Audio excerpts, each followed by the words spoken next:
Vode. Ti sa ta kësha mikrofonin. Shaj, vode. Na wiesz, no nie. A jak będziesz do dnia? Ja. Okej. Bueno.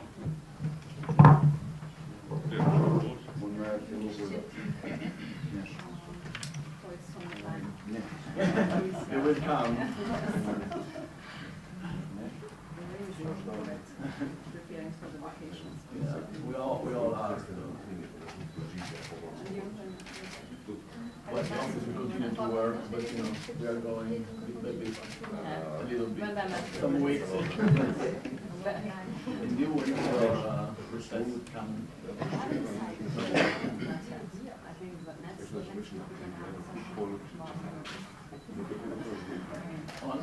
It's scheduled.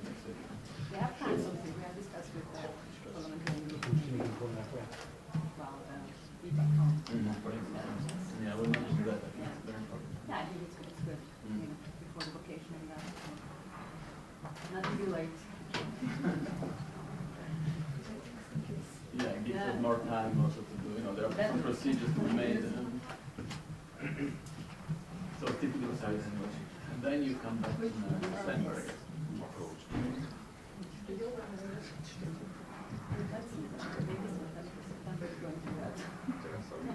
Okay.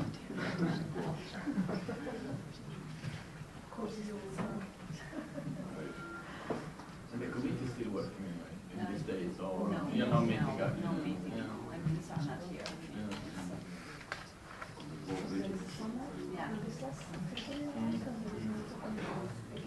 Yeah, but now, I was thinking that maybe you're still doing some work now at the moment. No, when we have no session, it's not easy to find them. We have planned something.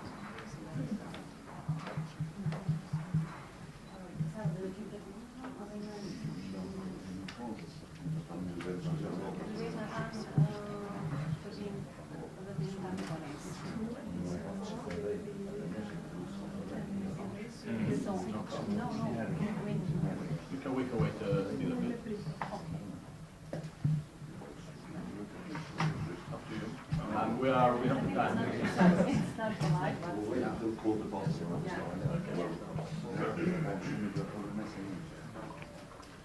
what we call the academic. The 50 minutes.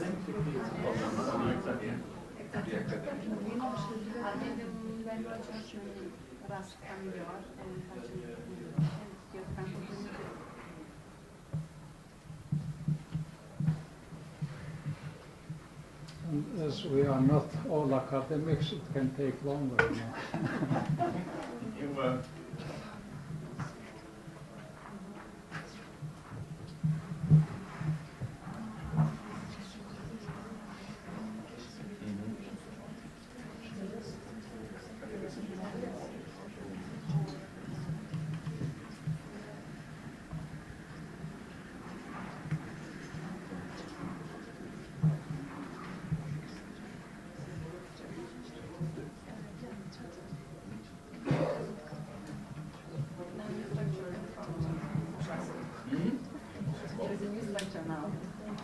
Yeah, probably no better because they haven't followed. They've elected all the chairs of the committees, subcommittees, and so on. So yeah, of course, yeah, there is a new chairman, a new president.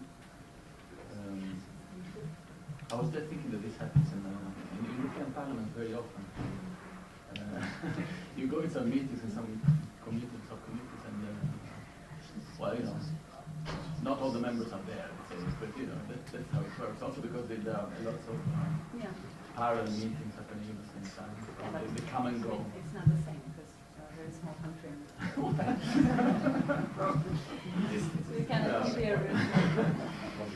Why not? Yeah. As Lisa mentioned, big problems. And so we will begin here.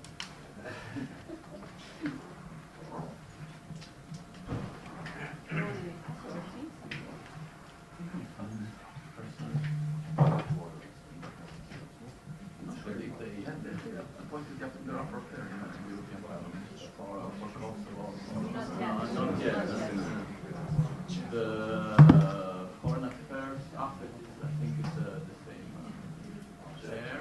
for you it's continuity. Yeah. First thing, Private Line was very close to getting the enlargement. Sorry, The enlargement. Private Line. She was very close. That was fine. Okay. That was really good for us. Yeah, exactly. Because of the process and everything. She wasn't very engaged. Yeah, I'm sure.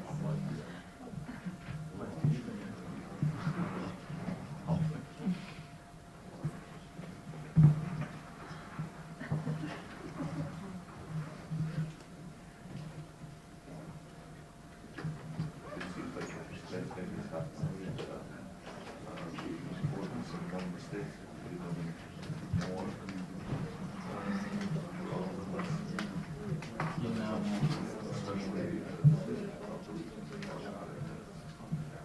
You mean the council or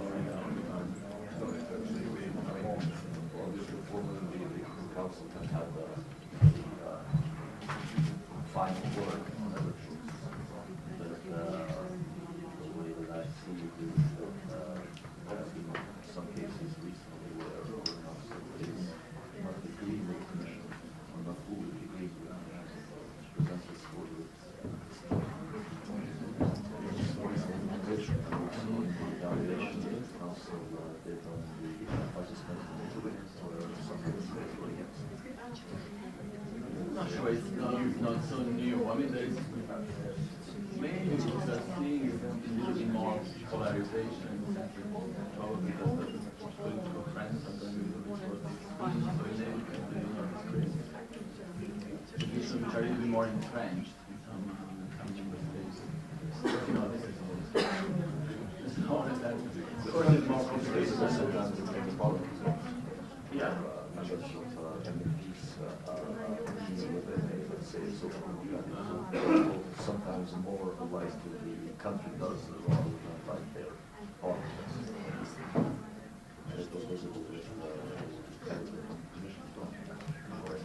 The third members of the social media. Probably for internal and domestic.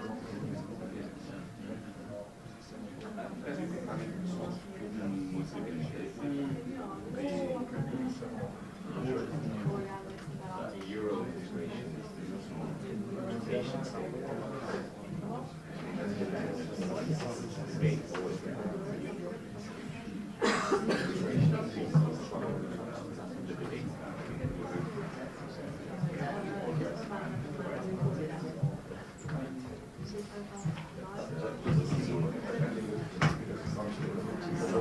Good morning. Welcome.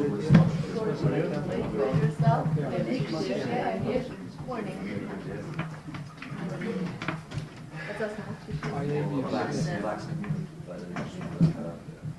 I understood that the idea is to go more towards more integration rather than less. And because of the rise of the forces, all right, I think that is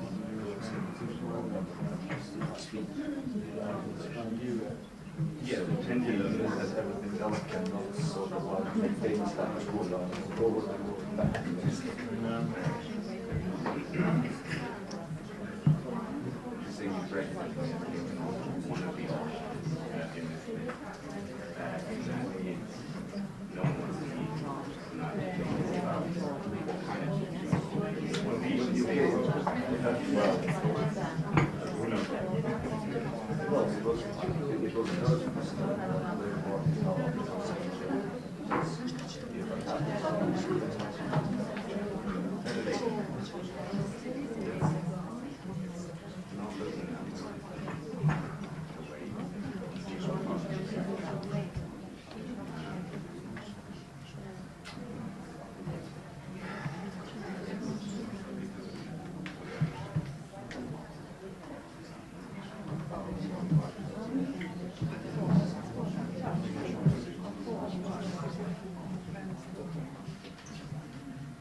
enlargement, big stands.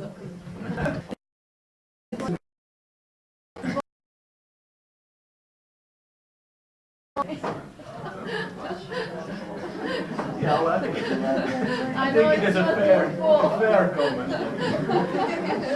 You've seen nothing yet. Nothing yet. Can't imagine how late it can be. How do you feel, guys? No, but you see, we're very fine. We're not so Yeah. Good, okay. We're not Waiting.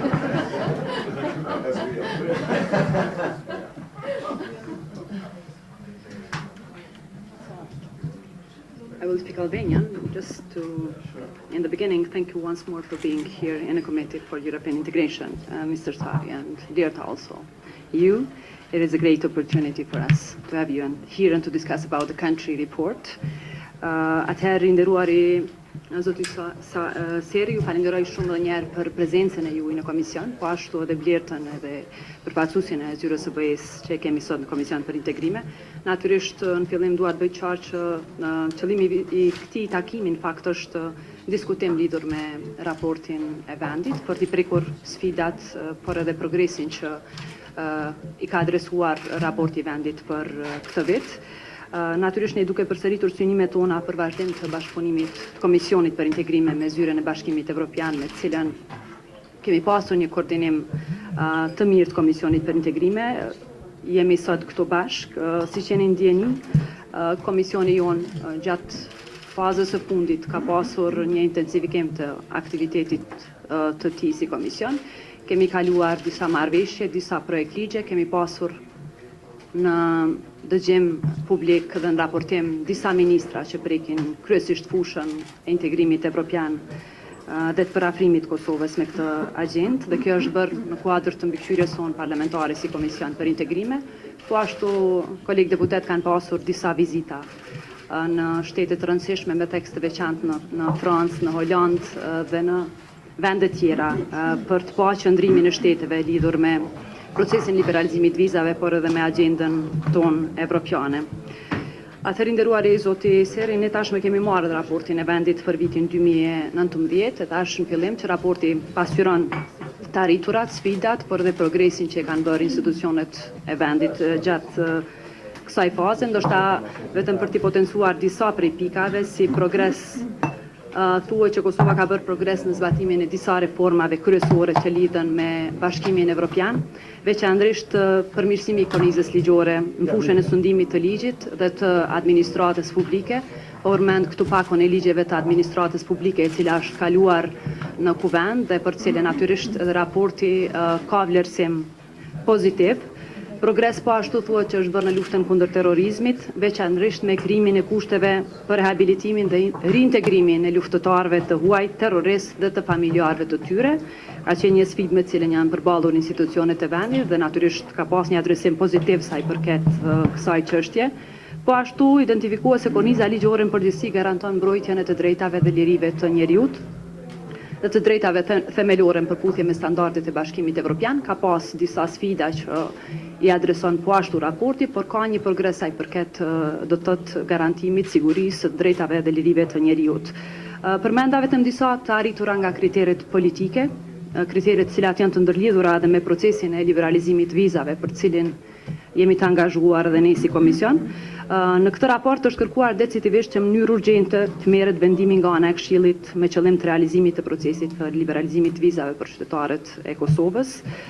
Po në këtë raport përveç të arriturave janë prezantuar sfidat për institucionet e në fokus do të thotë është zbatimi i legjislacionit, sfidë kryesore e këtij kuvendi është zbatimi i këtyre ligjeve të cilat ne i kemi miratuar si legjislacion dhe këto në të gjitha fushat. Bazuar në këto gjetje të cilat i përmenda vetëm tërthorazi, ne i kemi dhënë prioritet mbikëqyrjes së adresimit të këtyre sfidave që janë të gjetura të raportit të vendit, të PKZMS-s dhe të ERA-s. Po ashtu do të kemi edhe një takim me kryetarët e komisioneve parlamentare për të identifikuar cilat janë pikat kryesore që projektligjet cilat lidhen me proces të liberalizimit vizave dhe jo vetëm të këtij procesi, por edhe me agjendën tonë integruese të jenë projektligje që trajtohen me prioritet nga komisionet funksionale për të kaluar në miratim në kuvend. Atëherë unë këtu do ta përmbyll pjesën time hyrëse, besoj shumë që deputetët cilët janë sot këtu do të kenë një diskutim bashkë me ju, do t'ja u kaloj ju fjalën, pastaj do të kemi diskutime bashkë me kolegët tonë deputetë. Edhe një herë, mirë se keni ardhur, faleminderit që sot jeni në Komision për Integrime.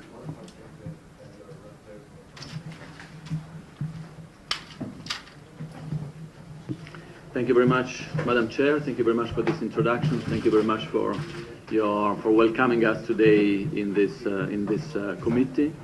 It is a real pleasure. It's a great honor to be here together with colleagues to discuss about the findings of the country report. So, as you just mentioned, you already mentioned a number of matters and issues that we'll be discussing today, that are part of the findings of this report, that, as you know, is the annual assessment exercise that we carry out at the EU level, mainly Commission level, on all candidate and potential candidate countries. So this is an exercise that we carry out for all the countries that have a European perspective. It's very unique in its genre, let's say, and it is something that, of course, is related to the process of enlargement and the process of rapprochement between Kosovo and the European Union. This is something that is important to highlight, I think, because it's something that we don't do for all countries. We do for the countries with which we have this kind of special relationship and that have this kind of vocation when it comes to the European Union. So the objective of the report is that of showing progress on the process of enlargement, the process of legislation, alignment, when it comes to administration, when it comes to all the developments that have been taking place in Kosovo. And of course, the point is that of indicating progress when that progress is there, and also to indicate the shortcomings and the weaknesses whenever we spot them. We try also to make recommendations. It's not an exercise, a dry exercise pointing fingers at any country. We try to be constructive, and as you know, by the way, this is a process that putting together this report, which is now available, we made it available to you in this nice format, is more than 100 pages. It's a very lengthy, complex process, and we try to be as accurate as possible by collecting information with you, with the Kosovo side, and also, of course, with our colleagues in Brussels and elsewhere. So, maybe the other point that I wanted to make before I start maybe going into the main findings of the report, because this is the objective of today's discussion, maybe just a point regarding the IPA 2018 agreement. The EU Integration Committee approved the IPA agreement just recently. As you know, this is a crucial act that allows actually our funding to be spent in the future, and therefore this is an important process, an important step forward, and we also hope that the full ratification will happen at the level of the plenary soon, because, as I said, this is very crucial. Hopefully before even the summer recess that we're discussing is coming up soon. The other, so now talking about the report as such, and if you allow me, maybe I would like to start with the Assembly, because, as you know, there is there is a long section of the report which is devoted, of course, to the rule of law, how the democracy in Kosovo works, and of course the Assembly is the heart of any democratic country. And actually, we praise the Assembly anytime, as you may have noticed, the Assembly has gone through substantive work during the past year. By the way, the report covers a period which goes until March for 1 year. And during that year that we have analyzed in our report, the Assembly has been producing quite a lot of laws, and I will come into that in a second. However, we also emphasize the fact that there is a very highly polarized situation in the Assembly. There are some issues related to the functioning of the Assembly that we highlight. There is often a lack of quorum. There is often delays in the adoption of legislation. There is often a lack maybe of structure and organization when it comes to calling the plenaries, for example. The Assembly sometimes doesn't meet for a long time. So all this, of course, and we highlight it very strongly, does have an impact, of course, on the productivity of the assembly overall, and, if I may, of the Kosovo system as a whole, of course, because this is crucial, the proper working of the assembly. And despite that, anyway, you did some good work that I will come to in a second. So maybe I could start as you did by maybe let's say the masterpiece of last year has been, in a way, public administration reform. We have been very much engaged, as you know, in pushing for those laws, because we thought that by passing those laws we could introduce in Kosovo a comprehensive reform of the civil service, increase the functioning of the civil service and its accountability, improve the working of public bodies and the agencies that are related to those bodies. So this was an important step forward. We make it clear. As I said, the Assembly had a crucial role in that, the government as well, of course. But now we are a little bit like in many areas. The fact that the legislation has been passed is not in itself a guarantee for success, unfortunately. We need all the secondary legislation, the fiscal implications that are linked to that important reform to be taken into account. So, of course, a lot has been done by just passing the law, but more will, unfortunately, will need to be taken care of in the future. So we'll be following that, of course, but this is an important step, I think, that we highlighted.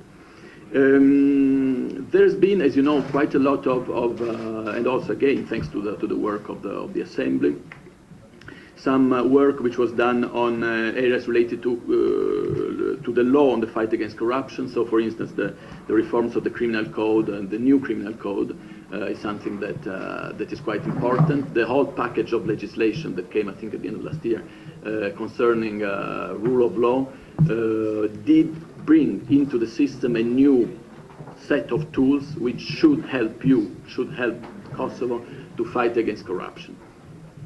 Same caveat at the same time, in the sense that, of course, legislation on confiscation, for example, is extremely important, and we praise that, and in the report we highlight the importance of this piece of legislation, just to make an example. But of course you need to implement it properly and to give the judges the necessary tools, and to bring maybe also a change in terms of training and so on in the mentality of the judges in order to implement properly this legislation.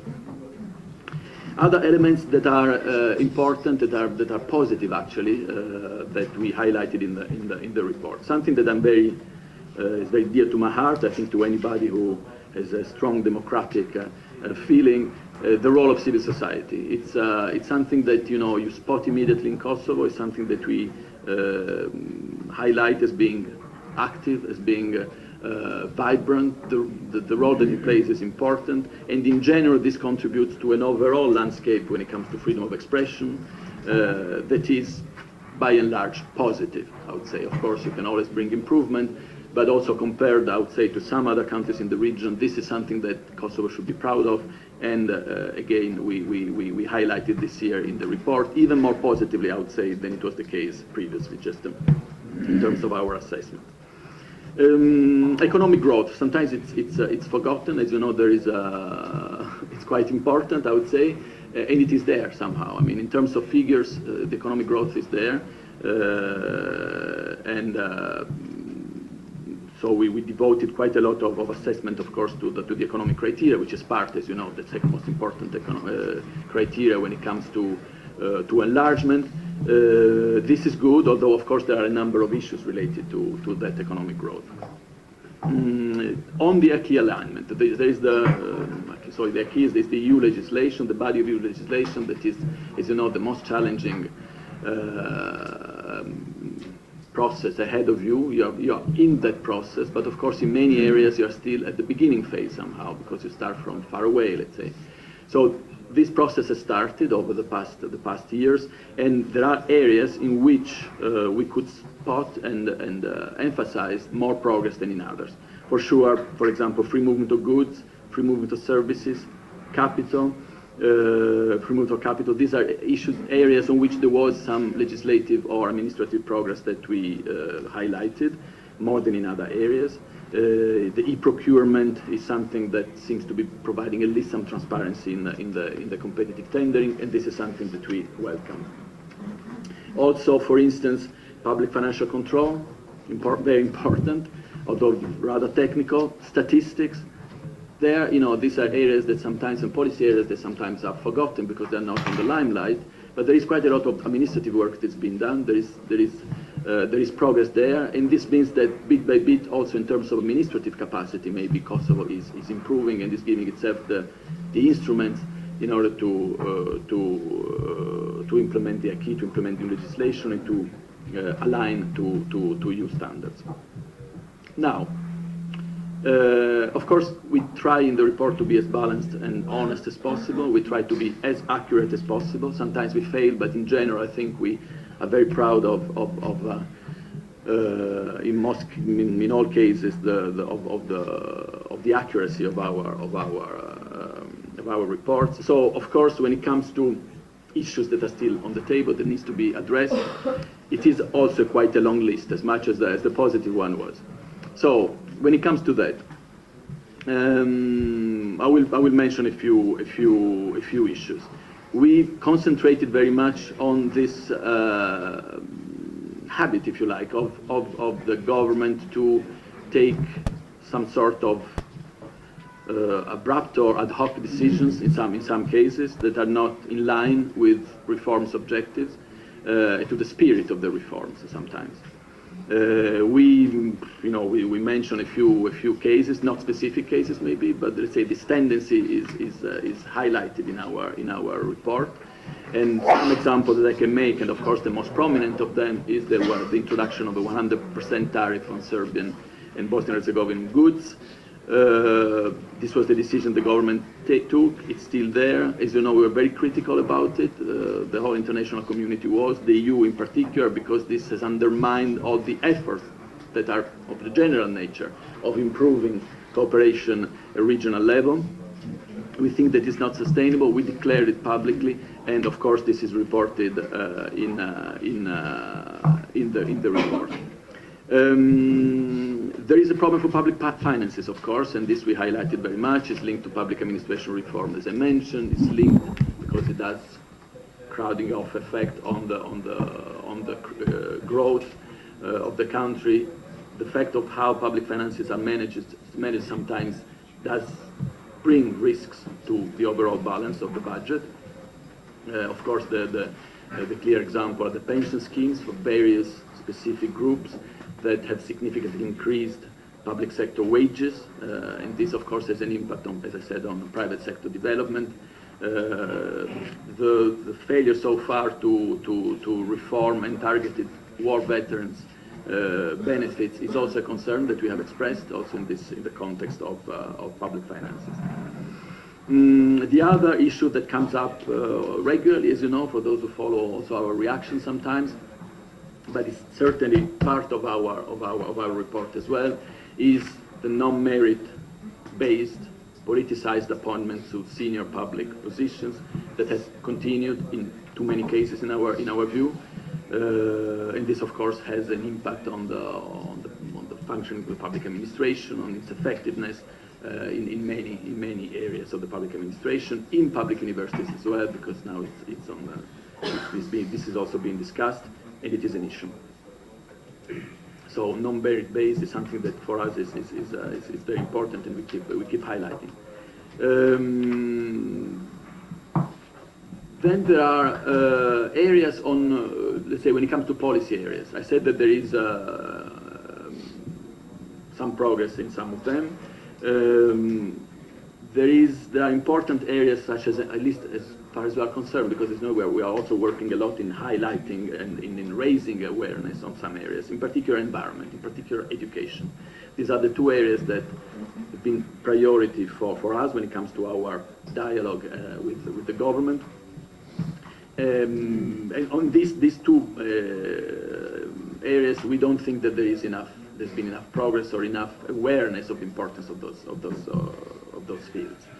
There are reforms that have been starting on education, but again, there is quite a lot of need to concentrate even further on that. On the environment, there is, I think, an increasing public demand for an active policy when it comes to tackling environment issues. But again, there again, we think and we say the Kosovo institutions would need maybe to take it more as a priority and to address more significantly, let's say, with more efforts in this area. So I think I would like to stop there, because of course it's a debate and it's important to hear your voice. And again, I would like to highlight how important it is to have this debate today with you. Maybe I would have liked to have it even before, let's say, because now it has been published some months ago, even in the plenary, maybe to be a good idea, maybe to have it. But you know, this is the crucial committee in which this debate, in any case, this debate should take place, and in which the discussion with you could be even more productive. So it's, again, I really very welcome this opportunity. So I'm open to of course, to reply to your questions if I can. The other, maybe last issue that I would like to stress as a general issue related to, related to our Kosovo administration, to an important area of the acquis communautaire and the new legislation, which is data protection, and also in our relation with us, bilateral relation with Kosovo. I would like to stress the importance of the appointment of the new Commissioner for the Agency of Information and Privacy. As I said, it's a priority for us, it's a priority area, but it's also related to the possibility that we fund through our EPAP project up to 2 million for a twinning advisory to this newly revised, let's say, revamped agency. So it would be very important that this appointment happens, and happens, of course, in the best possible, let's say, situation, so that the person who's credible, is competent, who's not politically affiliated, gets appointed. And I think it's up to the Parliament at this stage to make this appointment of this agency, so the Agency for Information and Privacy. I hope this can happen even before the summer recess, because it will be very important. Also, as I said, in relation to that project that otherwise would go, the money got lost at the end. So again, thank you very much for listening to me. Thank you very much for this opportunity, and I'm in your hands when it comes to questions. Thank you. Faleminderit shumë. Faleminderit të zërin. Në fakt, po duhet vetëm disa prej adresimeve që ju I potencuar. Në fakt, Komisioni për Integrime, qysh ndaljen në momentin që është publiku raporti për vendin, e ka trajtu raportin bashkë me Ministrin e Integrimit zonjën Durata Hoxha. Dua t'ju bëj qartë që ne si Komision kemi rekomanduar që I njëjti dokument të trajtohet në seancë plenare, gjithmonë duke qenë të vetëdijshëm që është një raport I rëndësishëm për vendin, dhe seanca besoj që do ta trajtonte në mënyrën më specifike, duke I adresu sfidat ku janë, por natyrisht dhe progresin që institucionet e kanë bërë. Po ju e përmendet me drejt që ne kemi pasur disa polarizime në kuvend, ndoshta edhe mungesë të kuorumit, nuk kemi arritur që këtë dokument të rëndësishëm ta trajtojmë në seancë plenare. Prandaj kemi ftuar fillimisht Sonjën Apostolova, pastaj me që ajo ndodhet jashtë Kosovës, kemi pa mundësinë që ta diskutojmë bashkarisht me ju, po ashtu bashkë me përfaqësues të Gizit, kemi para pa një takim pak më të gjatë me zonjën Gjeraqina Tuhina, me që është afër, njëra prej gazetareve tona është afër atje ta trajtojmë bashkë me shoqërinë civile dhe mediat si sfidë dhe t'i shohim mundësitë tona që t'i qasemi më mirë raportit. Natyrisht për ne është shumë e rëndësishme që të kemi një seancë plenare. Unë besoj shumë që është interes I gjitha grupeve politike që fondet e Bashkimit Evropian, të cilat kanë kaluar në Komisionin për Integrime, I pa fondet, të kalojnë në seancë plenare. Ne jemi të vëmendshëm që janë mjetët të taksapaguesve të Bashkimit Evropian, të atyre qytetarëve të Bashkimit Evropian, dhe është e rëndësishme që kuvendi t'i kaloj në mënyrë që të mrim afatet e kaluara që këto projekte të vinë në Kosovë. Po ashtu edhe Agjencia për Mbrojtjen e Dënave natyrisht është njëri prej po ashtu kërkesave të raportit cilin sapo e diskutuam. Unë edhe njëherë po kërkoj edhe nga kolegë deputet, me që janë gjitha subjektet politike këtu, që të angazhohemi gjithë për të pasur një seancë plenare në mënyrë që para pushimit t'i kalojmë këto edhe marrëveshjen, por edhe këto kërkesa cilat sapo u adresuan këtu. Këtu do ta ndërpres diskutimin tim, besoj shumë që kolegë deputet zoti Beqiri ka fjalën, Ismet Beqiri. Faleminderit shumë, kryetare, përshëndetje Zëvendësshefi dhe përfaqësues tjerë, ndrum kolegë. Para mendoj që duhet jemi real, raporti është mjaft korrekt. Edhe është bashkë që shtetoj me bë për mendimin tonë në shumë sfera mund të mos na pëlqej, po duhet më na pëlqyë pse s'po bëjmë vetë punën mirë. Ne duhet jemi vetë kritik, edhe kur janë çështjet e interesit madhor, po e them në mënyrën më të sinqertë si subjekt politik, e besoj që shumica, flas për subjektet që ai ka LDK-s, i mundu që gjërat mos t'i shohin opozit, për çështje që janë në interesit vendit që u përmendën këtu. Ne kemi thonë është bën një lloj refreni i vazhdueshëm, çështja e funksionimit të institucioneve tona. Flas institucioneve legjislative, të qeverisë, organeve të pavarura, që është meta e defekti jonë kryesor. Ne duhet të jemi real, edhe kjo po përcjellet vit pas vit, nuk është veç e tash, nëse mund të themi, po këtë defekt e kemi të vazhdueshëm të mos funksionimit ashtu siç duhet.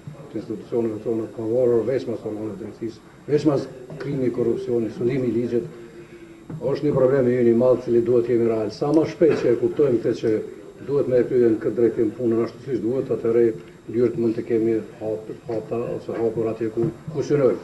Kështu me tentuar nga një herë vetë, i cili prej nesh me arsyetu gjona që s'arsyetuan, nuk na kry punë. Ju i përmendëm nuk duhet tash me përshkruaj punën e veçmas funksionimit të kuvendit. Duhet me pa e shohim agjendat, kur nuk kryhet seanca që duhet, edhe normalisht tash ne jemi opozit, edhe nuk është përgjegjësia jona me kvorumin, por asnjëherë nuk kemi dalë kundër projekteve, marrëveshjeve, ato që kanë bëjnë me integrimin tonë veçmas evropian. Këto din që të gjithë. Dhe nëse dikush do duhet me marrë notë pozitive, mendoj që partitë opozitare do duhet me marrë pikërisht për këtë. Tjerat janë tjera çështje, sepse është interesi ynë mos me i blloku asnjëherë asnjë marrëveshje që është edhe që vije për të mirën e qytetarëve tonë. Do doja me ju vetëm jam interesuar dy çështje, dështimin e dy projekteve. Është thonë, për nga njëherë na jemi subjektiv nga interpretimi nga ona jonë, projekti që na ka dështuar Sallës këtu në Prishtinë, konceptuale, dojnë me ditë pse ka dështuar ky projekt, e para dhe projekti në Fushë Kosovë. Sa i përket, më lejoni të them sa i përket Fushë Kosovës, të dihet pak më pak. Mendoj që asnjë projekt, qoftë i Komisionit Evropian apo kudo qoftë, nuk duhet me u bë pa i konsultu paraprakisht ata që mendohet se është në interesin e tyre. Mendoj që çështja ndaj projektit Fushë Kosovë ka qenë tërësisht e gabueshme, sepse nuk mundesh me sjell në vendim dhe me qit organet në rast konkret kompetent para aktit kryer. Me quhet dykon siç ka qenë Fushë Kosovë tentimi për një projekt kënse në mirën e qytetarëve dhe pikërisht qytetarët, edhe kuvendi komunal e ka refuzuar këtë. Prandaj mendoj që gjithmonë duhet me unis, baza është komuna, prej komunës me e marrë edhe pëlqimin, edhe me pa interesin, e jo prej qeverisë apo kuvendit. Dhe mendoj që është përkeqarje që kanë dështuar këto dy projekte, por mendoj që kanë qenë të destinuar me dështu veçmas projektit Fushë Kosovës, sepse është çështja ka qenë e gabueshme. Vendi mendojmë po ashtu i gabueshëm dhe si i tillë ka rezultuar me reagim që të gjitha partive politike flas atje, pozitë dhe opozitë. Po flas për vendimin edhe dy herë është refuzuar nga kuvendi komunal i Fushë Kosovës. Kjo për mbetorina, deponia e mbetorinave.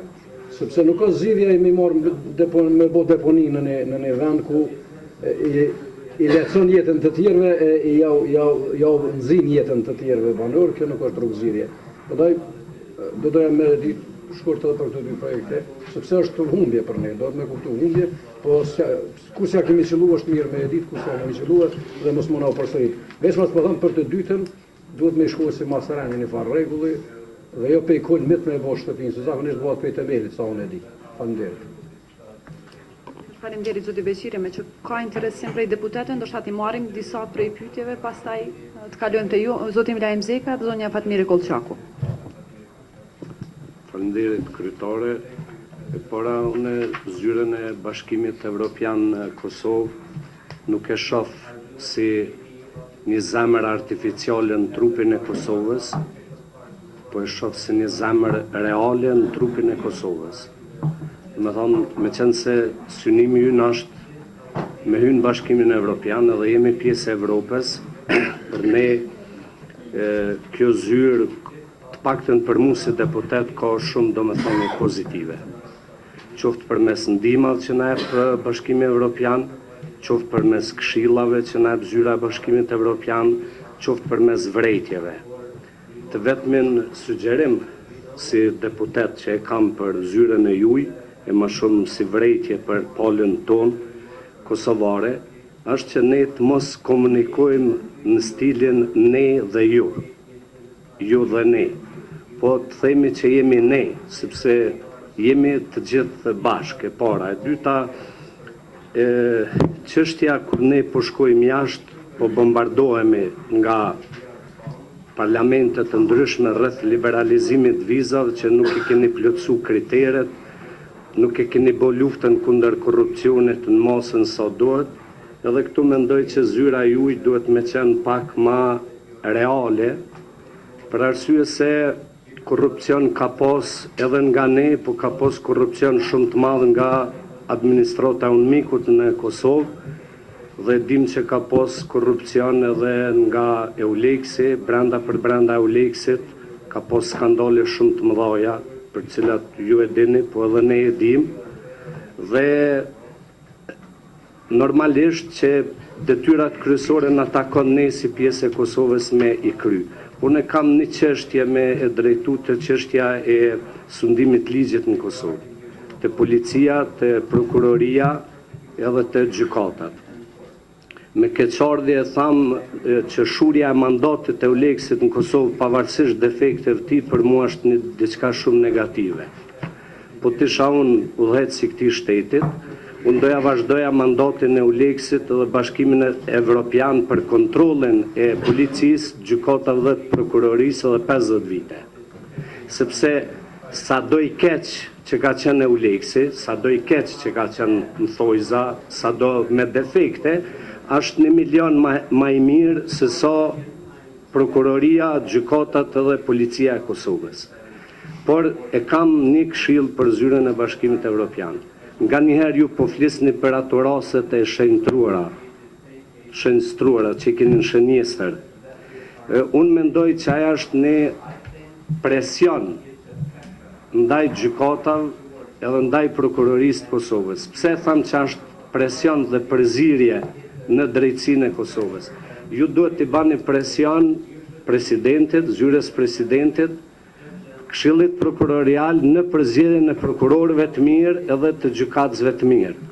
Por ju lutem, ju keni qenë këtu dhe jeni me ju tregu në rastet që një polic evropian dhe një prokuror evropian as nuk kish më morë me atë çështje dhe rastet që shkojnë në gjykatë vetëm për note politike janë shokuse për çdo evropian që ka tru evropian, mentalitet evropian dhe që është brymos me demokracinë evropiane. Aktakuzat në Kosovë nderuar, që ta dini ju, aktakuzat në Kosovë që i bën çdo personi, 90% janë aktakuza politike. Aktakuzat në Kosovë nuk bën mbi bazën e fakteve, mbi bazën e provave, por bën mbi bazat e thirrjeve telefonike që i ban X personi dhe i thot gjunjo filanit ose filanës. Prandaj në këtë drejtim pres nga zyra e Bashkimit Evropian që të investoni shumë në sundimin e ligjit, por ky investim mund të bëhet vetëm 2 forma. 1. Përmes ekspertëve që vinë nga Bashkimi Evropian dhe punojnë në institucionet e drejtësisë Kosovës, dhe 2. që të inkurajohen djemtë dhe vajzat me origjinë nga Kosova, që kanë përfunduar universitetet në Bashkimin Evropian, po që e njohin edhe gjuhën shqipe, po mbi gjitha që e njohin edhe mentalitetin kosovar, që ata të inkurajohen për të ardhur dhe për të punuar në organet e drejtësisë të Kosovës. Dhe në fare në fund, ju themi diçka, unë më vjen turp që jam pjesë e këtij parlamenti si deputet, sepse ky parlament nuk meriton me u quajt parlament dhe nuk është parlament sepse nuk funksionon si parlament dhe nuk ndodh askund praktikat botërore evropiane që kryetari i Kuvendit të Kosovës tjetë dhe kryetari i partisë, i cili merret me vizita partijake e me punë partijake dhe parlamenti i Kosovës është komplet jo funksional. Kosova, si pas bindjes time, jo mendimit, po si pas bindjes time, qytetarët e Kosovës nuk kanë parlament. Ne edhe kur mblidhemi në parlament, votojmë veç formalisht. Ne tash do të mblidhemi për të votu ato paret që ne Bashkimi Evropian për këtë projektin që është IPA projekti, se po flas me juve sikur me qenë pjesë të Kosovës, nuk po flas ne edhe ju, prandaj po jam kaq i sinqert dhe kaq i hapur, ne mblidhemi në parlament, i ngrisim gishtat, dalim jashtë parlamentit dhe kur gjaheq. Në aprovimin e ligjeve jemi zero. Do me thonë, punën e vetë parlamentin bazë statistike se ka kry vetëm 18%. Dhe në vend që ne ta kontrollojmë qeverinë e Republikës Kosovës, sepse jemi shtet parlamentar, qeveria e Kosovës e kontrollon parlamentin. Dhe kjo është shumë turp, prandaj thash mu koxha më vjen turp që jam pjesë e këtij parlamenti. Faleminderit shumë edhe ju uroj sukses punën e ju, inshallah jeni çdo 100 vjet bashkë me neve. Faleminderit shumë.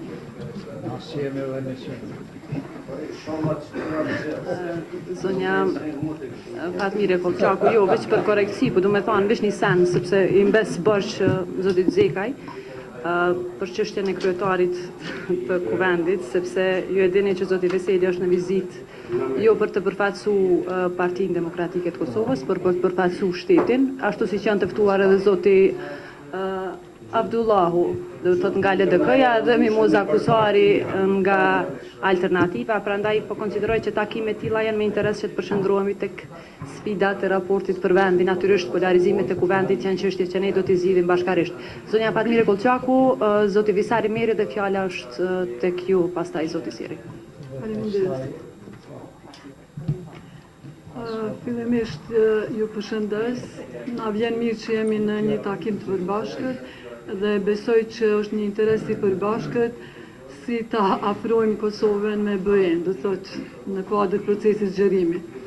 Ne këtu ngritën shumë çështje dhe unë deshta të fokusohem në një segment që tashmë raporti për vendin është mirë që nuk quhet raporti progresit vërtet, sepse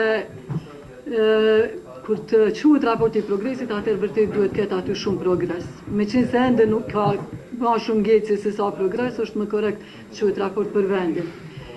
Natyrisht ne nuk i gëzohemi faktit që nuk ka shumë progres, sepse si qytetarë të Republikës Kosovës jemi të interesuar që krejt ajo që ka do të ndodhë në këtë shtet në afroj nesër me Bashkinë Evropiane, sepse jemi në zemër të Evropës, por fatkesisht të privuar prej shumë drejtave që i gëzojnë qytetarët e Evropës. Dhe kjo është ajo padrejësia që bëhet. Mirë po, ajo për çfarë unë dua të flas, është fakti se kur bëhet fjalë për sektorin e shëndetësisë, për cilën jam edhe më shumë jam ekspert e kësaj lëmie dhe më e thirrur të flas, nuk mund t'i kufit faktikisht nuk ekzistojnë. Se siç e dini ju, si do të injorohen qytetarët dhe t'ju pengohet lëvizja e lirë, qoftë për fajt pushtetarëve tanë që nuk them se nuk qëndron, do të thotë pushtetarët tanë duhet shumë të bëjnë dhe duhet ta bëjnë pjesën kryesore që qytetarëve tanë t'ju mundsohet lëvizja e lirë, dhe pastaj Evropa mos ta bëj vetëm gabim që të vuajmë pastaj ne, sepse shumë të në rastet dhe pësojmë nga mësimet që merr Evropa prej gabimeve të veta, ndoshta ka shteteve tjera që janë fut ma herët si që është dashur në BE, apo shteteve që është bërë liberalizimi ma herët si që është dashur dhe të pësojmë ne, se besoj se në këtë aspekt qytetarët e Republikës Kosovës janë shumë ma korrekt, ndoshta edhe se shumë shtete as tjerë. Ndërsa provën kryesore që ne nuk jemi të interesuar me ikë prej këtij vendi dhe i dojmë më shumë se çdo vend tjetër, e kemi dhënë pikërisht në vitin 99, kur jemi kthyer ngërmadha në shtëpiat e djegura në Lloç dhe dhe kundër faktit që kemi pas mundësi me ikë edhe mos mu kthy. Do thotë unë besoj që nëse dikush e ka dhënë provimin, e jemi pikërisht ne. Ajo për çfarë jemi të interesuar është lëvizim lirë, të marrim përvoja, të marrim edukim më të mirë dhe të kthehemi pjesa e dërmuesit të kthehen këtu. Dhe kjo do duhet ishte interesi i trinjve tonë.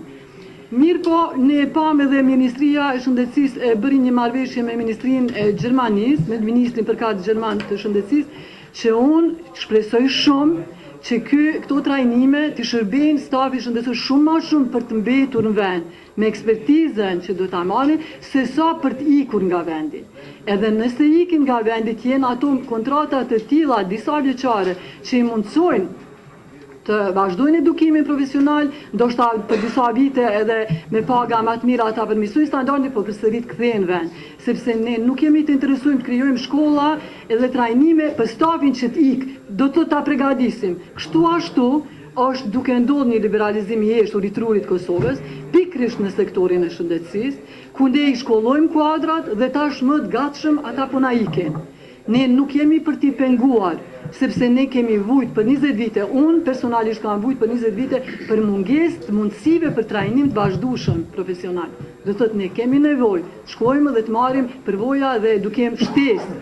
Mirë po, krejt qëllimi duhet të jetë që t'i mbajmë ekspertët këtu. Po ashtu ju e dini që shumë fonde janë investu pikërisht në sektorin e shëndetësisë, ku edhe raporti auditimit ka konstatuar shumë shkelje dhe keqpërdorime. Këtu bëhet fjalë për sistemin informativ shëndetësor, i cili ende nuk o jetësu, në njërin anë dhe në anën tjetër ende ne si qytetarët e Republikës Kosovës nuk e gëzojmë drejtën elementare, që është drejta për sigurim shëndetësor. Do thotë ne tash 20 vite privohemi nga një drejtë elementare që një shtet demokratik nuk mund të paramendohet pa një sistem publik të sigurimit shëndetësor.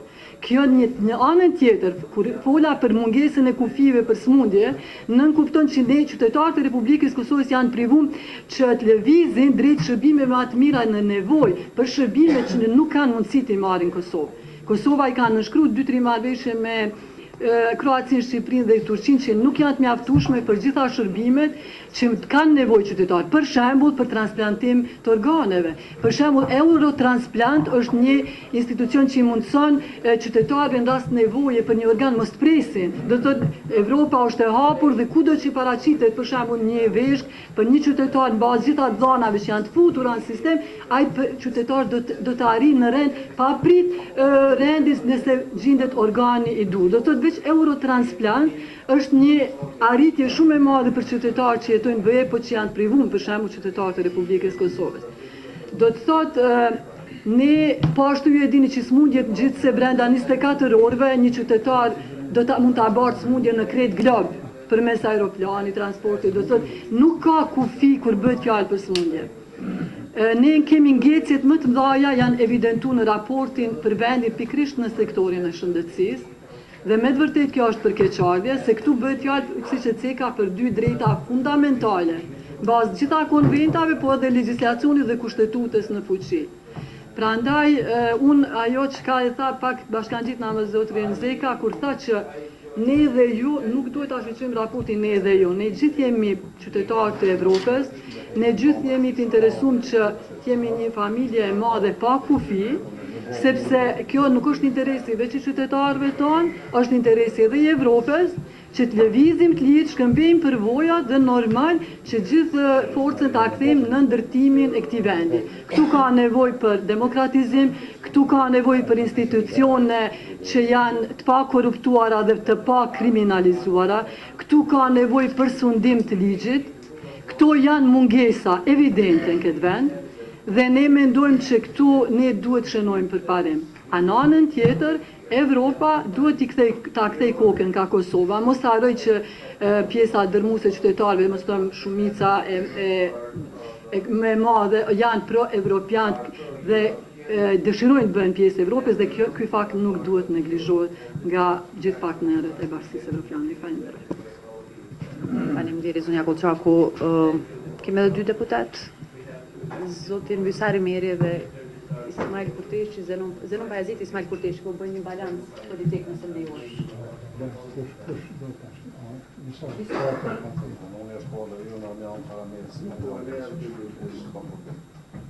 Zënunin dhe Smaljan Gjilonin, që që lësej. Paktën për e mojnë balansin rëna.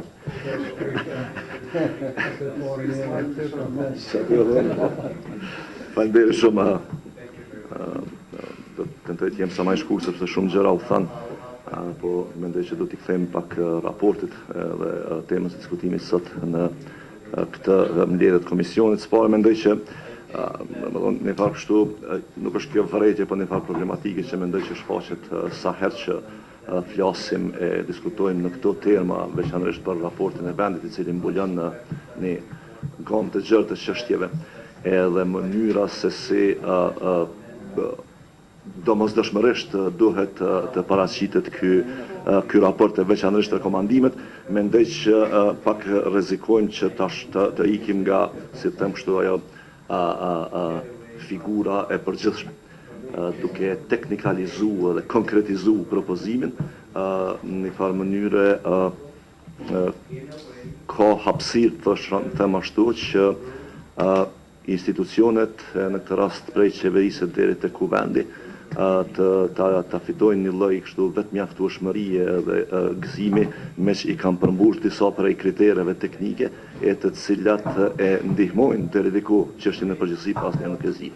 Dhe mendoj që në këtë drejtim këtu nuk po them që Komisioni Evropian do ta bëjë një gjë të tillë, më shumë po them që ne si institucione dhe shoqëri do duhet që të fillonin të mendonim nga pak edhe për cilat janë ato masa radikale të cilat do të ndryshonin ose do të transformonin gjendjen në disa sektor ku unë mendoj që reformimi është goxha i pamundur me që është shumë i ngadalshëm e shumë i pjesshëm.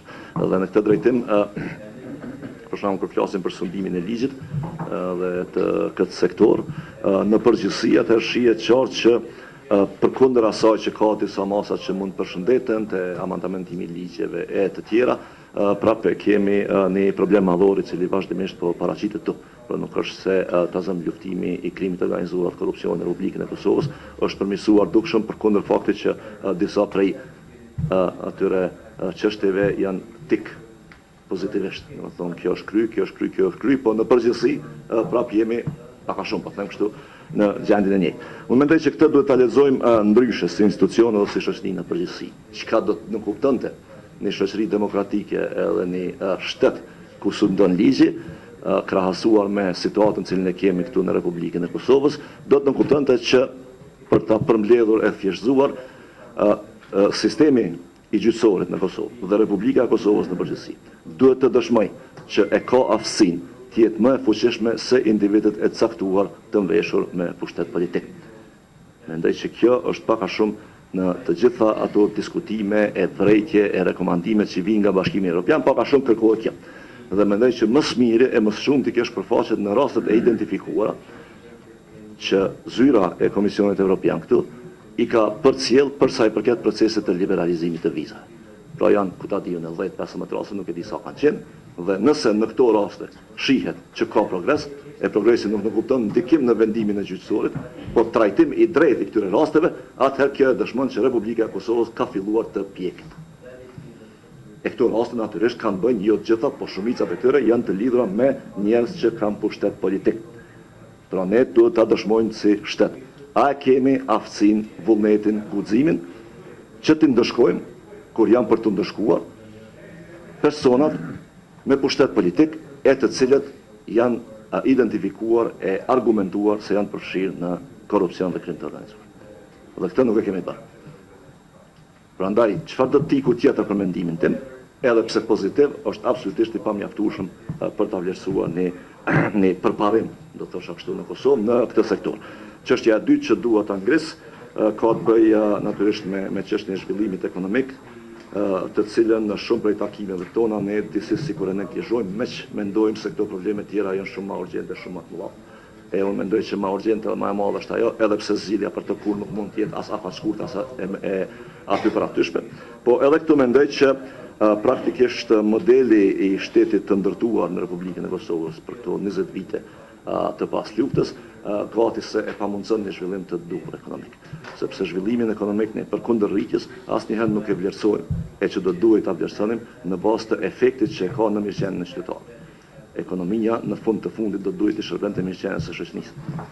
E jo tjetë se një farë sfere e cila të them kështu autonome e që trajtohet vetëm në vete.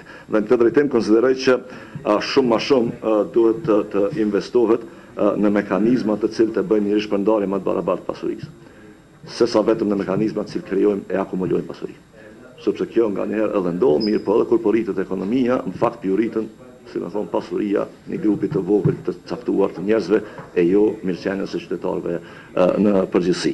Dhe ndërlidhur me këtë, ne si Parti Social-Demokrati kemi ndërmarrë disa iniciativa që do të kushtzonin e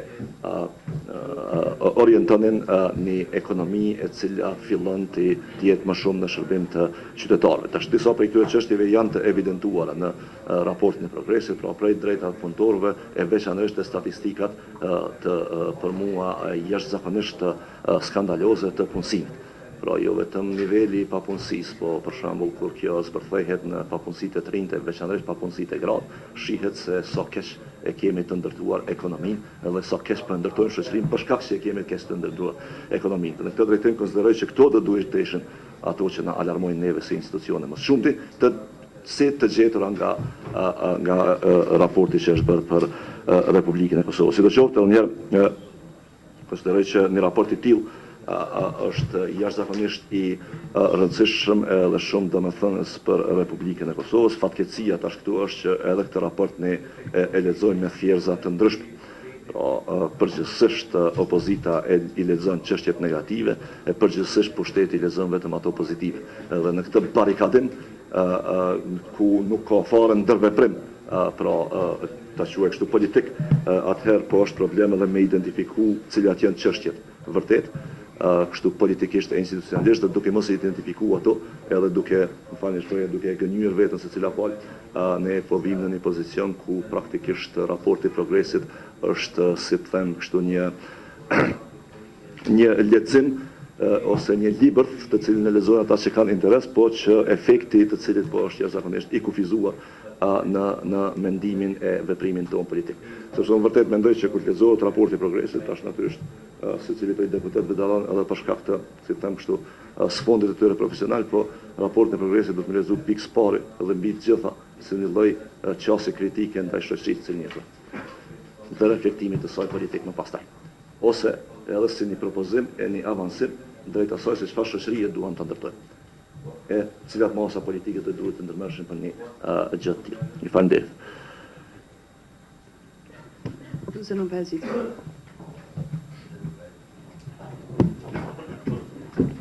Faleminderit shumë, kryetare. Nderuar Zëvendësshefi, faleminderit që jeni sot këtu, është rast i mirë për ne. Sot sidomos në këtë farë periudhën kur këto raporte janë prezente. Unë i takoj ndoshta pjesës komunitetit politikanëve që i kemi përcjell raportet e progresit prej të parave në Kosovë. Edhe është mirë që secilën herë ky raport zgjon interesim te shoqënia jonë, te politika në përgjithësi. Pra, kjo dëshmon në mënyrën më të mirë përcaktimin ton kryesor, themelor, pro-evropian të qytetarëve dhe të institucioneve tona. Kjo është me rëndësi. Pavarësisht debateve, pastaj, si puna është raport i progresit, është raport për Kosovën, këto janë debate që s'përfundojnë, po për ne është me rëndësi që është një farë lloj udhërëfysi, ka duhet shkojmë, çka duhet të zbatojmë. Na jemi të kënaqur edhe vetë me shumë çka që po zhvillohet në Kosovë, po Kosova prej një periudhe tjetër, unë i përmena raportet e para deri sot, ka bërë një rrugtim interesant dhe ka shumë progres. Dhe mbetet shumë për të bërë. Deshta mu fokusu kryesisht të puna e liberalizimit vizave dhe për mos me përsërit shumë çka që u tha nga kolegët e mi. Perceptimi jonë i shoqënisë tonë tash në relacion me BE-n shumë çka lidhet me liberalizimin e vizave. edhe për shkak do gabimeve tona e do vonesave tona, edhe do pritjeve që i kemi shkaktuna, në 2009 kemi bërë një udhërrëfyes të njanshëm për vizat, pa qenë fare në agjendën e BE-s, për shkak të një interesimi të jashtëzakonshëm që është niston me u hap me shku në Evropë. Sepse ka qenë e hapur.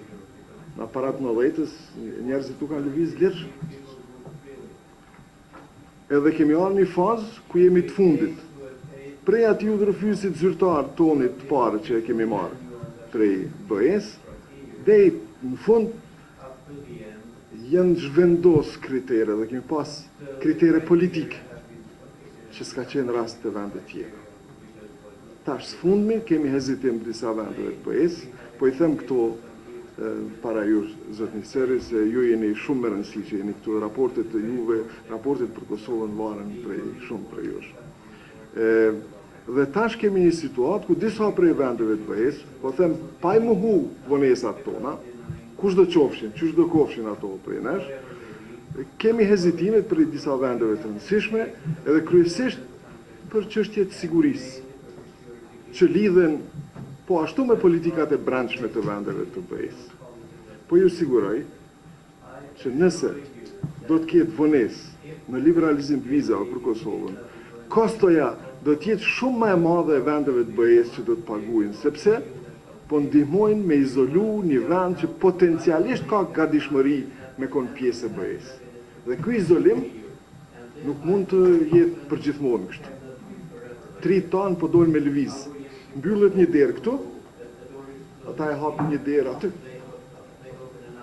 Ju kisha lu, me u fokusu, e di që agenda jonë evropiane nuk është vizat janë një proces tjetër, kemi shumë çka me bona këtu për sundim të ligjit, është një përgjegjësie jona direkte që kemi ndaj qytetarëve, por besoni që puna e vizave do të ndikojë që këto raporte që janë për Kosovën të jenë më të mira.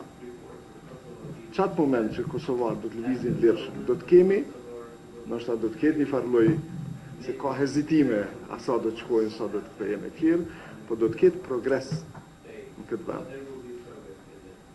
Me siguri.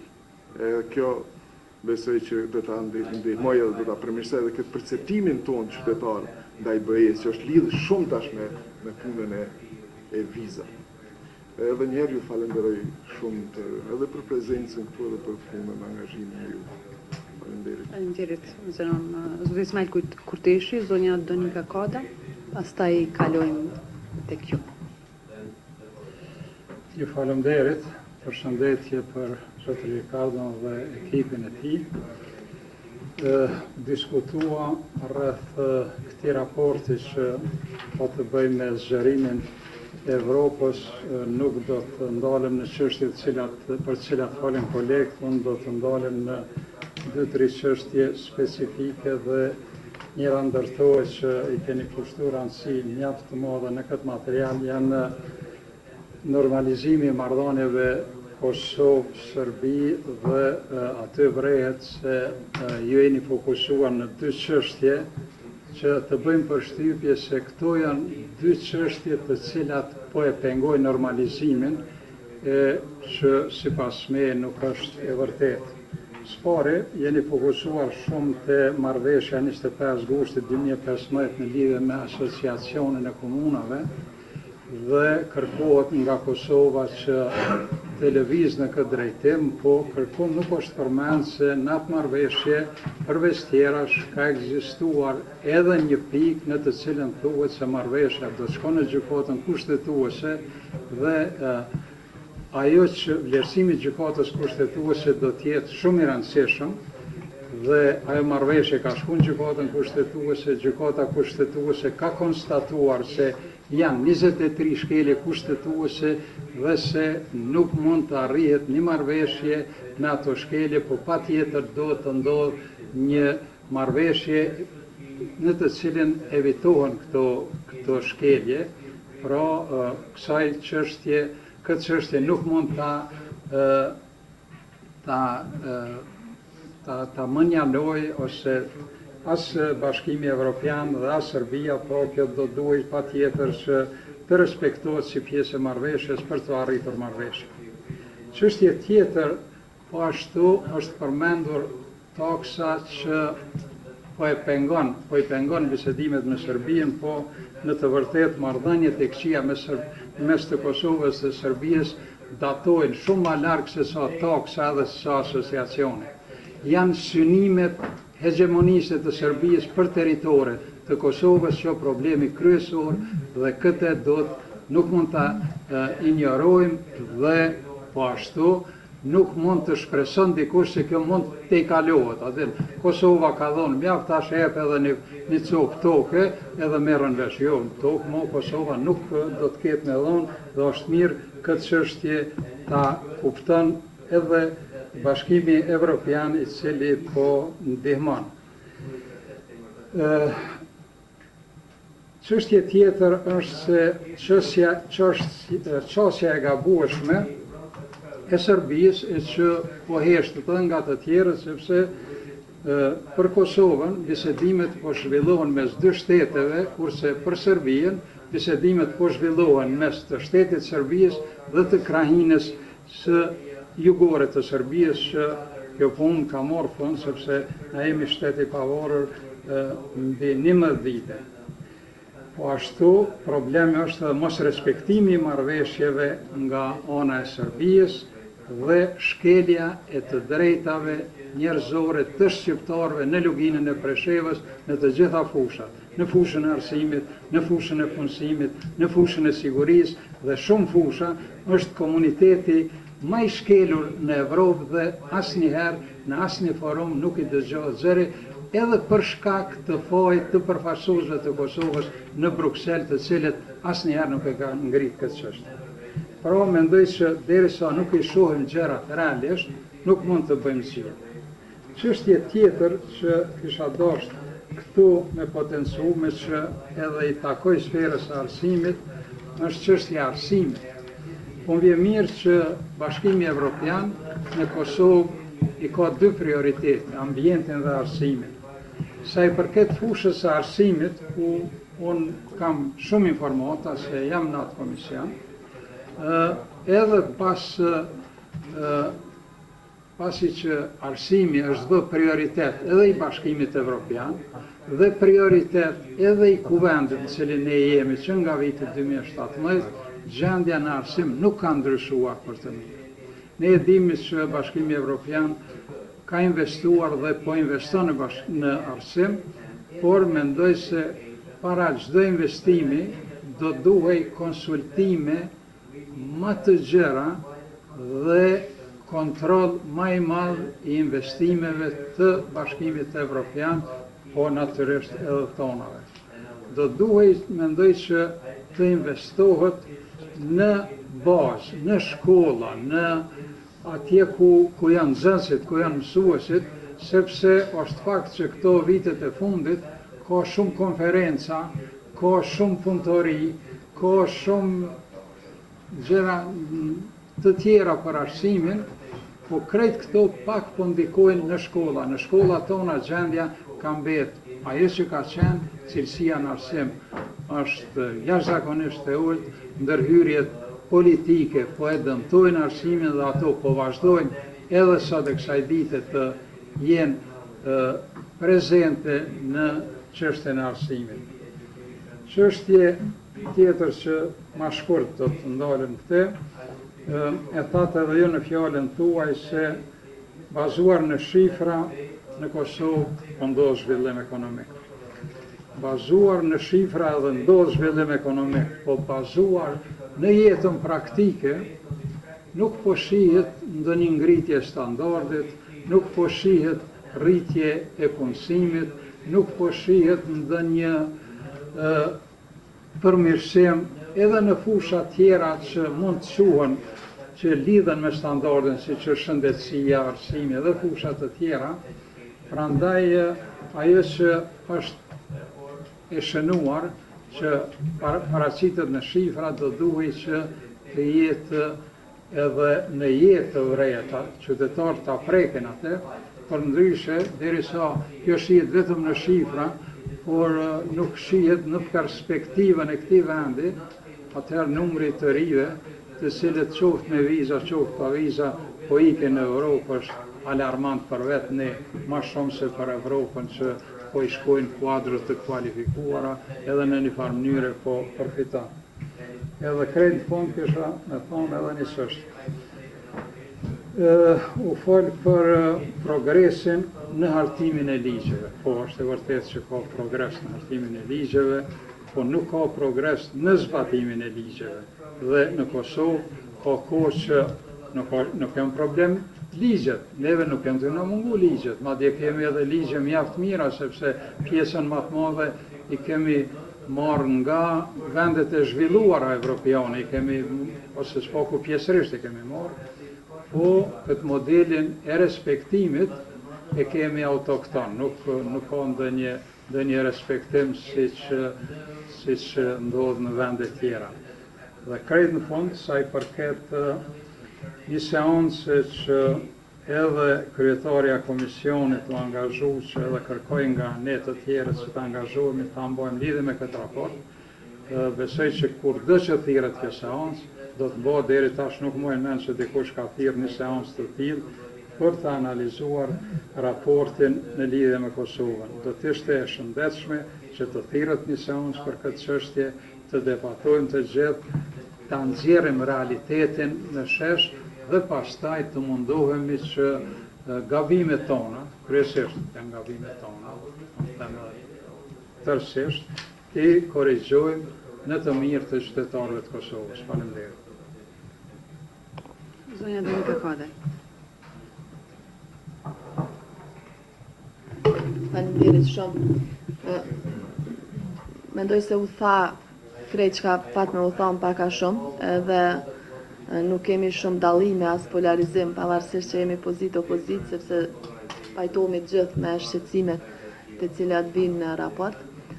Po, për shembull, prej kuvendit i cili ka kohë që nuk është mbledh me i kalu temat të cilat janë pezull dhe që janë shqetësim, edhe pa u thonë raport, edhe për shumicën prej deputetëve, prej neve që tani me jemi në kuvend për disa mandate, e deri tek përpjekja jonë e cila jo çdo herë është e mjaftueshme për më shumë, do të thotë për parim në sundimin e ligjit. Ose në zhvillim ekonomik, është përpjekje vazhdueshme, nuk ka tavan, nuk mundemi me thonë që përfundoj këtë vit edhe tutje s'po angazhohemi ose e mbaruam e përmbyllëm misionin. Dihet që kjo nuk kryhet me një akt, po është proces i cili zgjat edhe i cili padyshim që duhet të intensifikohet edhe të dinamizohet edhe të punohet shumë më shumë në këtë drejtim.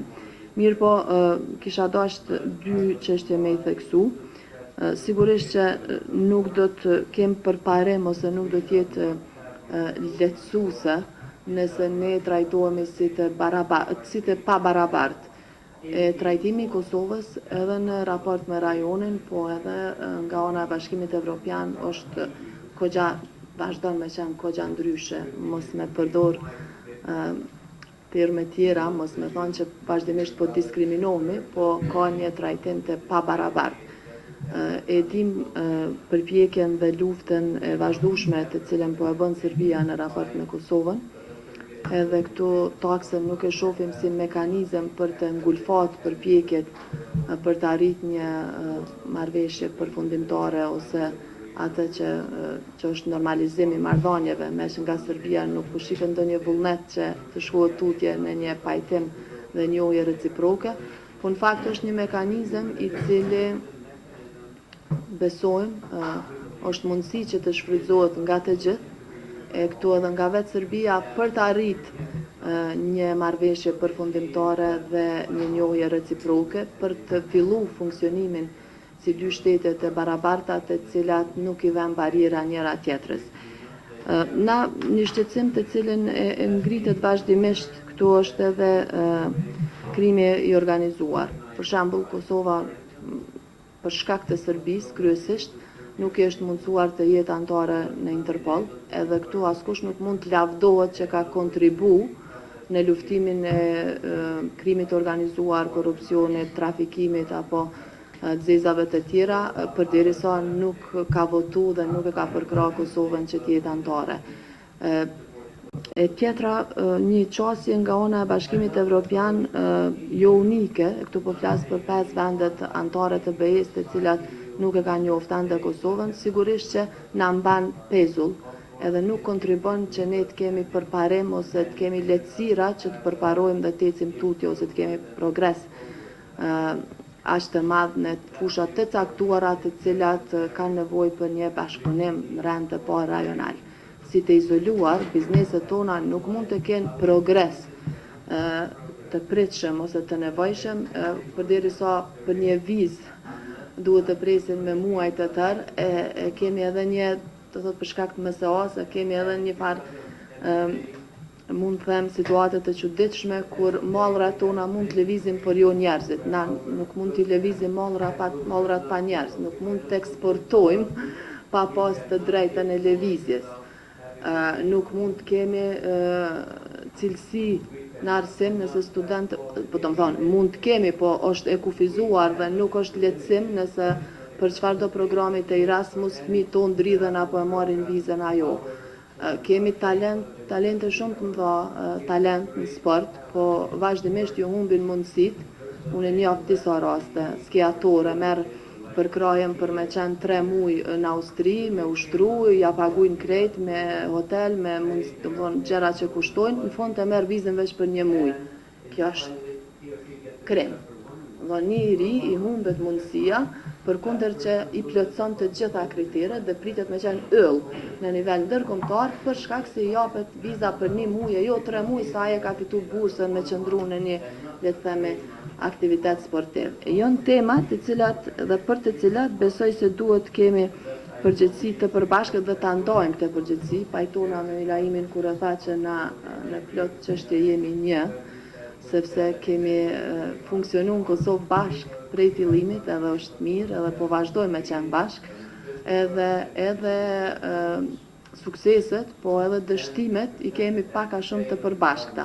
Pa dash në asnjë moment me amnistu askënd për neglizhencën eventuale në të gjitha temat të cilat janë trajtu, edhe vazhdojmë me u trajtu vit pas viti në raportin e progresit, po gjithmonë duke konsideru që një trajtim i barabartë i Kosovës me vendet e tjera, tu i fillu prej rajonit edhe nga Bashkimi Evropian, do të rriste një farë forme edhe përgjegjësinë, po edhe obligimet që ne do t'i kemi kundruall kërkesave që dalin edhe nga Bashkimi Evropian, po edhe nevojave të qytetarëve tonë, sepse unë këtë raport nuk e shoh si kërkesë të BE-s, po ma shumë si nevojë në rend parë për qytetarët tonë që t'ju krijojmë një jetë më të mirë, pastaj të përgjigjemi në atë që është kriter për procesin e zgjerimit dhe integrimeve në përgjithësi. Pra ekziston ajo fryma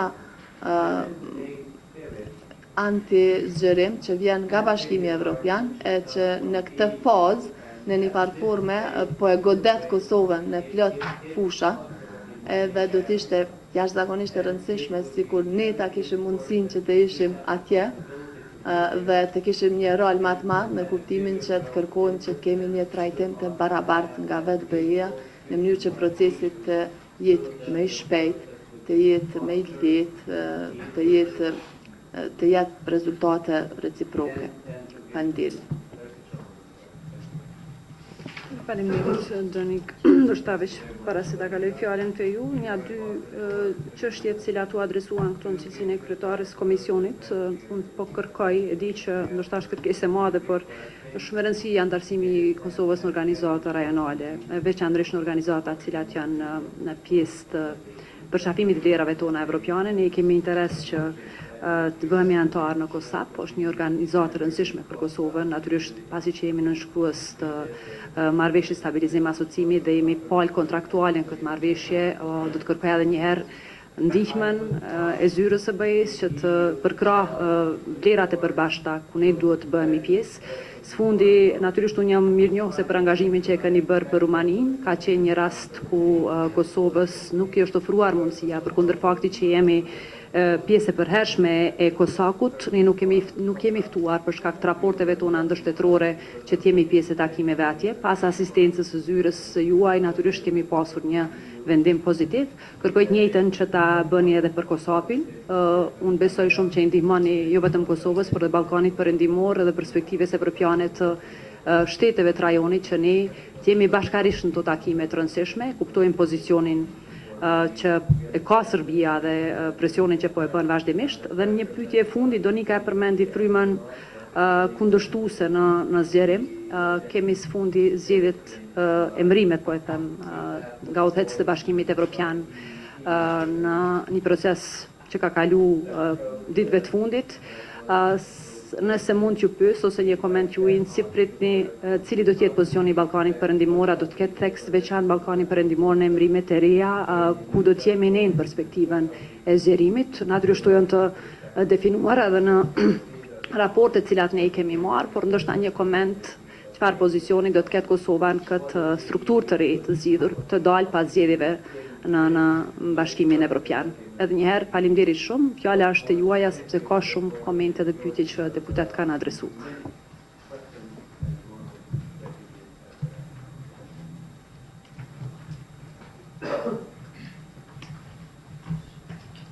So thank you very much for this extremely interesting debate and all the comments that you have made.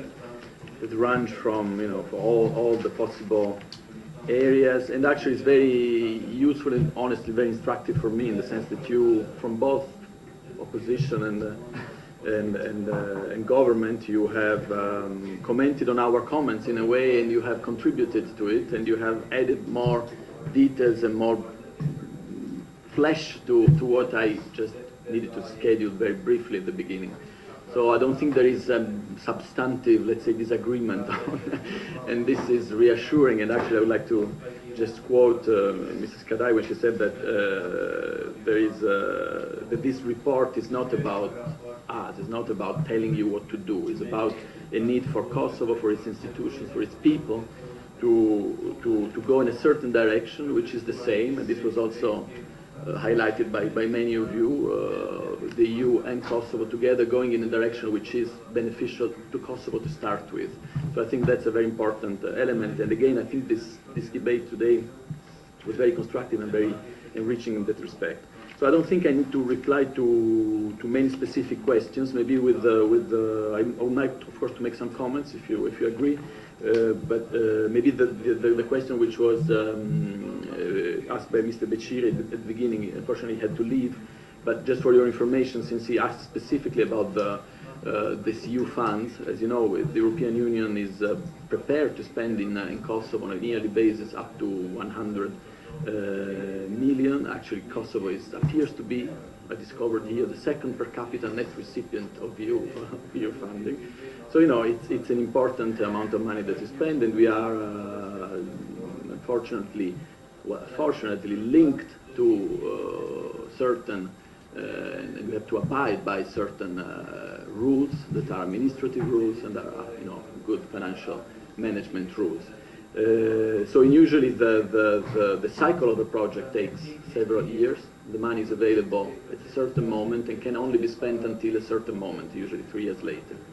And the evolution of a process of funding certain priorities, certain projects, requires good cooperation on the two sides, of course, because we cannot just decide overnight that we want to fund this or that. We need to have the full involvement, the ownership of the local institutions, and this happens here like in any other country of the world. Unfortunately, when this ownership is not there for any reason, and when there are agreements that cannot be implemented at the end of the day because this support from the local institutions is lacking, the money at the end of the day cannot be spent. Just an introduction to say that when it comes to the project that was mentioned just now, the hazardous waste storage, it was a project of 12 million euro. It was a good project, we think, that was meant to ensure that the hazardous waste is safely stored somewhere. This could not take place because at the end of this long process that I just mentioned, the 3 years, during which we were in a position to spend that money. During those 3 years, it was impossible to find an agreement with the local, national, but mainly local institutions on where that storage, hazardous waste storage, would be built. So at the end of the day, since this agreement was not there, we had to, unfortunately, to cancel the project. So I think it's a little bit of, it's a specific case, but it's a little bit of an illustration of the fact that in some cases, and there's a general trend, I would say, there is maybe a lack of, let's say, it's probably a lack of there is a weak administrative support when it comes to the project. And there is often the situation in which we miss the deadline because there is not enough coordination maybe on the side of the, and not enough consensus also on the side of the institutions in Kosovo. So this is unfortunate. Sure. Fakt, yes. Vetëm për çështjen fjalë, zoti Ricardo, ne kemi pas fundi ministrin e ftuar për shkak të fundeve, dhe shumë e rëndësishme që të qartësohet pse I kemi humbur 12 milion të fondeve të bashkimit evropian që kanë qenë të dedikuara për rastin e komunës së Prishtinës. Ka qenë një debat që ka ndodhur në këtë mbledhje të komisionit. Prandaj po kërkoj edhe një herë ju mirë që sqarua që për shkak të pushtetit lokal I cili nuk ka arritur që të siguroj them vendin adekuat, këto mjete nuk janë shfrytzuar në një fazë për 3 vjet si e caktuat ju. A do të ketë ridestinim të mjeteve për vitin e ardhshëm? Na shton që mjetet do të salla koncertuale do të ndërtohet vitin e ardhshëm në komision nga ministrja Hoxha këtu. I believe that the situation of the two projects is actually not comparable. I mentioned the waste storage, the hazardous waste storage, because it's really a situation in which the money was definitely spent. They could not be spent, and therefore the project had to be cancelled. When it comes to the concert hall, we are at more of a preliminary, let's say, phase in the process.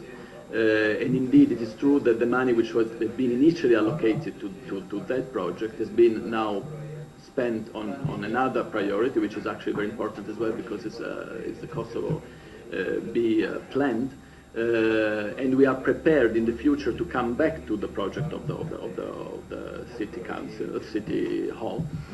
What is it called? The concert hall. The concert hall, which is a good project. We think it should be built in Pristina, but again, we need a clear indication of what the location will be. So we trust that this will come. So maybe just very briefly on some of the issues that were mentioned, and again I would like to thank you for all the comments on which maybe I don't have any else to add, but maybe very briefly also Ms. Kadai mentioned, for instance, Interpol, and I think there is some attention that is given to that within the boundaries of our competence, of course, because the EU is, has limited competence in some cases. But in the report, we recognize the challenge that Kosovo has to encounter for not being part of Interpol when it comes, of course, to the fight to organized crime, which is a priority for us as much as for you. So I think the problem, at least, is recognized as such in the report. Maybe, well, of course, what I really learned from what Mrs. Kochaku said about health. This is, on a personal basis, I would say that certainly it is a priority, very much a priority for Kosovo, for living here, for listening to colleagues that are from here. I know what the shortcomings of the system in Kosovo. And when I talk about competence, also this is relevant of the European Union in the sense that it is an area in which our competence is relatively limited compared to others, let's say environment, for instance, and therefore maybe we're less vocal on that than it could be in other areas. Which doesn't mean, however, that we do not recognize the issues that are in front of us there.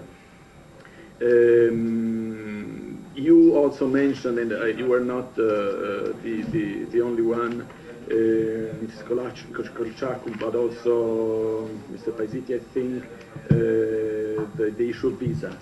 I mean, I don't need to, you're very familiar with our position, I don't think I need to get back to that, but you know, in that respect, I think the report is very useful because everything is there somehow, and there is no, you know, no need to invent anything. We are aware of it. You mentioned free circulation of people. I don't think we should talk about free circulation of people because free circulation is something that only applies to members of the European Union, and it is basically nearly without limit. So when the countries of the Western Balkans will become members, fully fledged members, then they would enjoy what we call free circulation of people.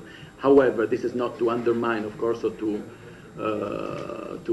deny the problem which is related to a facilitation, let's say, in the process of obtaining visa, which is extremely cumbersome today. We are very much aware of that, and this is not fair, we think, when it comes to the Kosovo citizens. And in the report, I just can read it. In July 2018, the Commission confirmed, the European Commission confirmed that Kosovo has fulfilled all visa liberalization benchmarks endorsed by the Council. So when it comes to those benchmarks, to those conditions, we consider that you have fulfilled them. In March 2019, the European Parliament supported the Commission's proposal for visa liberalization, its first reading, which means that the European Commission made a proposal in favor of visa liberalization, and the Parliament endorsed it. The proposal is pending in the Council and should be treated as a matter of urgency. I mean, it's very clear. It's now, you know, that the process of decision-making process in the European Union is long, it's complex. If I may, it may be frustrating, but the process is ongoing, and then it will be the responsibility of the Council to take a final decision on this. So we are sympathetic, if you like, about your position. You know what our position is. We just have to wait for this debate to become mature, let's say. As I said, this is something that was, I know it's very dear to your heart and to your people as well, but it was mentioned, but on this I think this is what we can say. There are a number of other maybe issues, of course, you know, as I said, I had to simplify sometimes or to summarize our position on a number of issues, starting from rule of law or even the economic situation. Of course, saying, for example, from the economic point of view, that there is a strong growth in Kosovo, we say something that is true. But of course, if you read the full report, and there are pages and pages devoted to the economic situation, of course, the unemployment is a major problem. Of course, the weaknesses of the economic system in Kosovo are addressed. There is a skill gap. There is a problem of quality of education, and we are back to square one in a way, because if your people don't get the right education, also they cannot get the right jobs at the end. So there is the production base is very weak. The economy is only reliant on the domestic trade sector. You know, all this is part of our assessment. The same thing comes to when we talk about rule of law, for instance, or fight against corruption. This was mentioned also by Mr. Imeri and other, Mr. Zeka. It is an issue, of course. It's not enough, and I think I summarized at the beginning, it's not enough to say you have an excellent legislation. You may have the best legislation on earth, and I think the international community, ourselves, also to a large extent, are there to help you out and support you in that, in having the best legislation. We're also there to support you in implementing the legislation, but there it's a little bit more difficult, and I think the responsibility lies more in the local institutions. But again, the issues and the problems when it comes to fight against corruption, the not very effective, for example, Special Prosecution Office, SPRK, we highlight it, we say very clearly in the report, the fact that there is no national anti-corruption strategy, it's something that is not good at all. The fact that there is a good law on confiscation, but the confiscations have not happened yet. You know, we can go on for a long list of issues that you are, you know, very much aware of. But as I said, as we try to be as exhaustive as possible, I think all these matters are actually highlighted in our report. Maybe a word on education I said, and economic issues I said. Well, you know, what I just said about implementation, I think, is related to what Mr. Kurteshi called the autochthonous respect of law. Unfortunately, you know, this is something that we need to work with and to fight against. On the, I don't think this is the place maybe to discuss about normalization of relations between Kosovo and Serbia, because I think it would be, you know, it would bring us to require much more time. But again, nevertheless, there in the space that you devoted to it, we made the effort of being, let's say, as accurate and as precise as possible. Of course, you may have different views, but we say very clearly, for instance, that both sides need to remain committed. Both sides need to remain committed to the continued implementation of the agreement. So you are not putting the blame exclusively on Kosovo, putting the blame on both sides, where if things are not working. And in general, at the end of the day, you know, the recipe there, the only one is that of, which was indicated in this report, but also in our strategy document in February last year. The only option is that of discussing, engaging in negotiations, and trying to find a common ground and translate it into a legally binding instrument that would solve the issue. There is no other way, unfortunately. Of course, everybody can have different views. In that respect, you know that the issue of the tariffs is something that, in any case, is not simplifying matters. Our position is already, you know, being highlighted. It's very different from the one of your government. You know, in that respect, when it comes to normalization of relations, certainly it is not been a hopeful measure, however you want to assess it. Well, the last question that the chair actually asked, I think, is relevant in the sense that the European Union is a complex democratic body, a set of institutions. Our institutions have been renovating themselves. The leadership has been changing, and the process is not yet over. We have a new president of the Commission who was elected just yesterday or 2 days ago. So we are still, however, in the middle of the whole process. Now she will have to form the new Commission, so it's basically the executive of the body of the European Union. This will require a few months because, as you know, there are proposals made by each member state. Each member state can indicate, propose actually, one member of the Commission. Portfolios will have to be allocated, and after that we will have to go through hearings like this one in the relevant committees of the European Parliament. And it may happen that some of these people, some of these commissioners, prospective ones, may not pass the exam, let's say. So until that is done completely, we will have to wait to have a full picture of the new Commission, which in principle should be voted in and endorsed by the European Parliament in October, so that by the 1st of November they should be in place.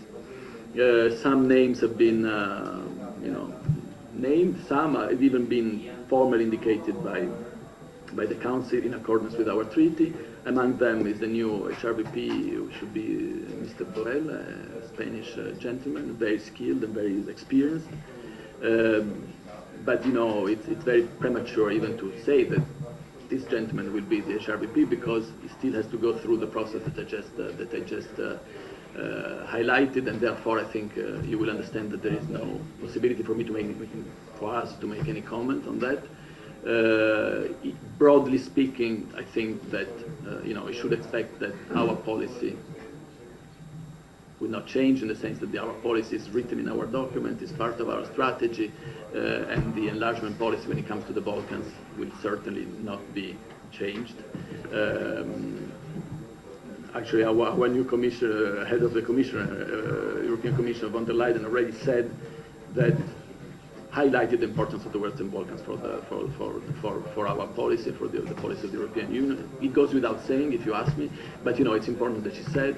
And in any case, you know, it's such a complex institution that you cannot change policies overnight. The support to the Western Balkans will remain there. So this is all I could say at this stage. I don't think we can say more.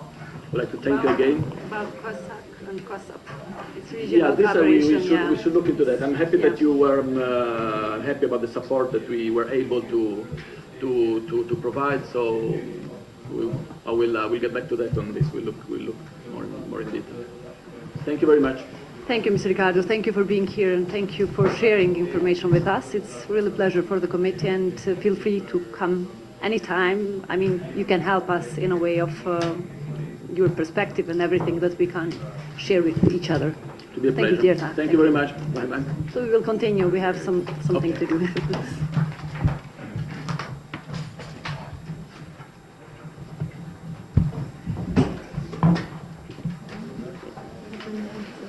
Dajmë që kemi një projektit. A kemi dajmë? Shkurt. Kemi shqyrtimin një projektit që masi kemi kërë.